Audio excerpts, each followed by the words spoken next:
আসসালামু আলাইকুম। আগেই বলেছি যে এবার নরেন্দ্র মোদীকে তার সরকার গঠন করতে যথেষ্ট বেগ পেতে হবে।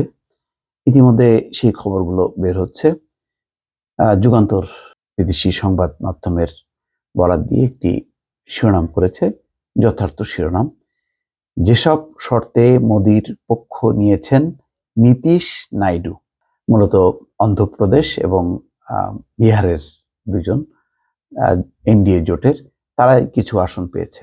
এমনকি দেখা যাচ্ছে যে তারা বাদেও এনডিএর যে ছোট ছোট শরিক আছে, যারা একটা দুইটা আসন পেয়েছে, এখন তারাও নানা রকম শর্ত দিচ্ছে। মূলত সরকারের গুরুত্বপূর্ণ মন্ত্রণালয় তারা চাইছে।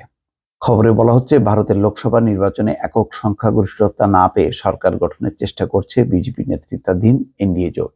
সে কারণে সুযোগ বুঝে নিজেদের দাবি দেওয়া আদায়ে উঠে পড়ে লেগেছে শরিক দলগুলো, বিশেষ করে চন্দ্রবাবু নাইডুর টিডিপি এবং নীতিশ কুমারের জেডিইউ। উভয় দলই নরেন্দ্র মোদীর কাছে একাধিক গুরুত্বপূর্ণ মন্ত্রণালয় দাবি করেছে। এনডিটিভির প্রতিবেদনে বলা হচ্ছে যে বুধবার মোদীর বাসভবনে অনুষ্ঠিত বৈঠকে নিজেদের দাবি দেওয়া পেশ করেছেন এনডিএ নেতারা। এই নিয়ে আনুষ্ঠানিক কোনো বিবৃতি এখনো পাওয়া যায়নি, তবে তুমুল দর কষাকষি চলছে বলে নিশ্চিত করেছে একাধিক সূত্র। শোনা যাচ্ছে চন্দ্রবাবু নাইডুর তেলেগু দেশম পার্টি অর্থাৎ টিডিপি, তেলেগু দেশম পার্টি 5টি মন্ত্রী পদ দাবি করেছে, যার মধ্যে একটি অর্থ প্রতিমন্ত্রীর পদও আছে। এছাড়া লোকসভার স্পিকারের পদও চেয়েছে তারা। পাশাপাশি সড়ক, পঞ্চায়েত রাজ, স্বাস্থ্য এবং শিক্ষা মন্ত্রণালয়েও নজর রয়েছে দলটির। নির্বাচনে 16টি আসনে জয় পেয়েছে টিডিপি। 16টি আসন পেয়ে এখন 5টা মন্ত্রীর পদ দাবি করছে।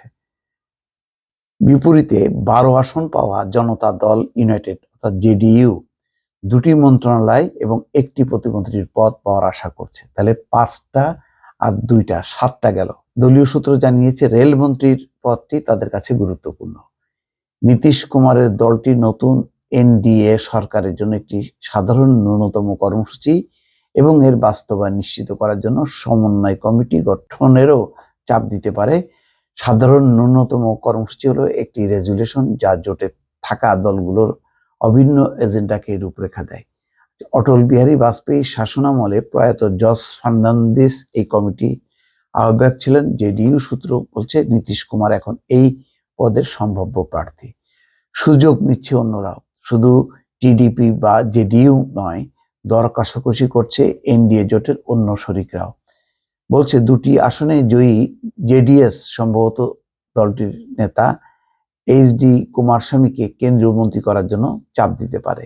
এছাড়া এইচডি দেবগৌড়ার দল যেহেতু নিজেদের কৃষকের দল হিসেবে প্রচার করে, তাই তারা কৃষি মন্ত্রণালয় দাবি করতে পারে।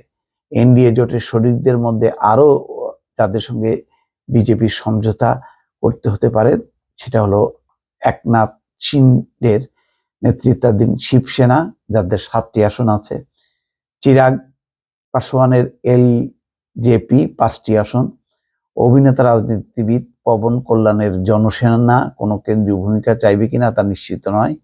মোদীর আগের 2 সরকারের আপনা দলের নেত্রী অনুপ্রিয়া প্যাটেল মন্ত্রিত্ব পেয়েছিলেন। এবার তার দলের আসন সংখ্যা 2 থেকে 1-এ নেমে এসেছে। ফলে তিনি মন্ত্রিত্ব ধরে রাখতে পারছেন কিনা তা হয়তো শিগগির জানা যাবে। যাই হোক, এখন ওই যে বিজেপি যেহেতু 240 আসন পেয়েছে 543টা আসনের মধ্যে, সুতরাং একক সংখ্যাগরিষ্ঠতা পায়নি। এখন তাকে নির্ভর করতে হচ্ছে এই শরিকদের উপর। এখন শরিকরা সুযোগ বুঝে দর কষাকষি করছে, এটা প্রথম থেকেই আভাস পাওয়া গেছে। এখন এটা মোটামুটি তারা আরো জোরালো করছে। ফলে অনেক ছাড় দিয়ে মোদীকে এবার সরকার গঠন করতে হবে, এটা মোটামুটি নিশ্চিত। দর্শক ভালো থাকবেন, আল্লাহ হাফেজ।